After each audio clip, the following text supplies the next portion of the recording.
네, 아는 기자 법조팀 김정근 기자 나와 있습니다. 탄핵 심판 막판 두 가지 변수가 발생한 것 같아요. 첫 번째, 마은혁 후보자.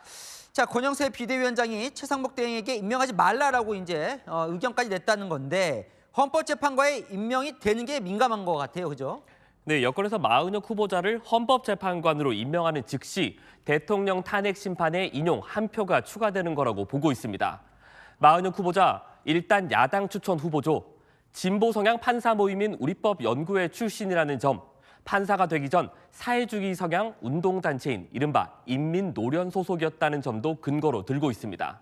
정치적으로 편향된 후보자라 보수정당 대통령 탄핵에 찬성할 거라는 확신을 갖고 있는 겁니다. 그러니까 판사는 판결로 말을 한다 그러잖아요. 그러니까 마 후보자의 과거 판결이 그런 성향이라는 거예요. 네, 2009년 국회를 불법 점거했던 민주노동당 당직자 전원에게 공소 기각을 결정한 판결이 도마에 올랐습니다. 진보 계열인 정당 당원을 봐준 거 아니냐 이런 지적이 나온 겁니다. 마 후보자는 인사청문회에서 이렇게 의혹을 부인했습니다. 당시 민주노동당 당직자들만 기소된 것을 저는 차별적인 기소로 보았습니다. 그래서 공소기각 판결한 것이고. 근데 사실 이제 탄핵 심판이 막바지라는 분석들이 많은데 이제 와서라도 마은혁 후보자가 탄핵 심판에 합류할 수 있는 거예요?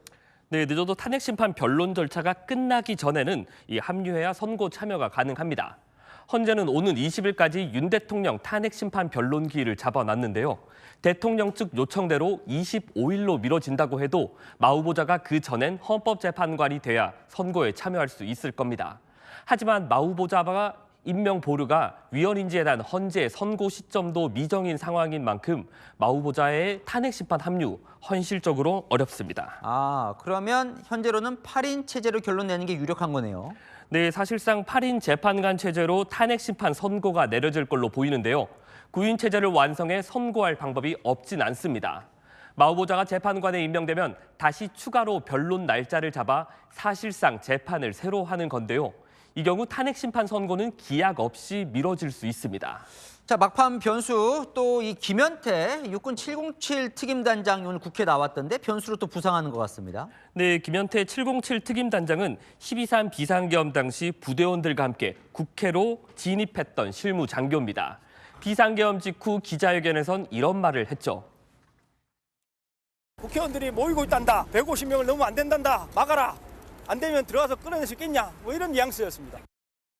그런데 최근 헌재와 국회 증언에서는요. 비상계엄의 핵심 쟁점인 국회 단전 단수 지시나 정치인 체포 지시 여부에 대해 이렇게 얘기하고 있습니다.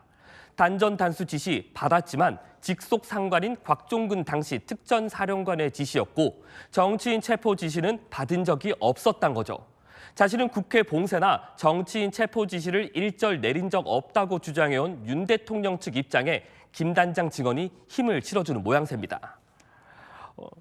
오늘은 민주당 관계자에게 대세가 기울었다거나 민주당이 지켜주겠다는 말도 들었다며 여권이 제기하는 회유 의혹 정황까지 진술했습니다. 이렇다 보니 김 단장이 변한 거냐 하는 말까지 나오는 겁니다. 조금 뭐 어쨌든 미묘하게라도 바뀐 정황은 분명해 보이는데 이런 바뀐 증언이 탄핵 심판 결과에 어떻게 영향을 줄까요? 네, 헌재가 국회에 투입된 군 실무자 증언에 주목하는 건 맞습니다. 실제로 김 단장 외에 비상계엄 당시 또 다른 실무 장교였던 조성현 수방사 1경비단장도 증인으로 채택해 신문한 적도 있는데요. 당시 조 단장은 이진우 수방사령관에게 정치인 체포 지시를 받았다며 김 단장과 상반된 증언을 했거든요. 헌재가 상충되는 실무 장교의 증언 가운데 어느 쪽에 무게를 실어줄지도 지켜봐야 할 것 같습니다. 네, 잘 들었습니다. 아는 기자 김정근 기자였습니다.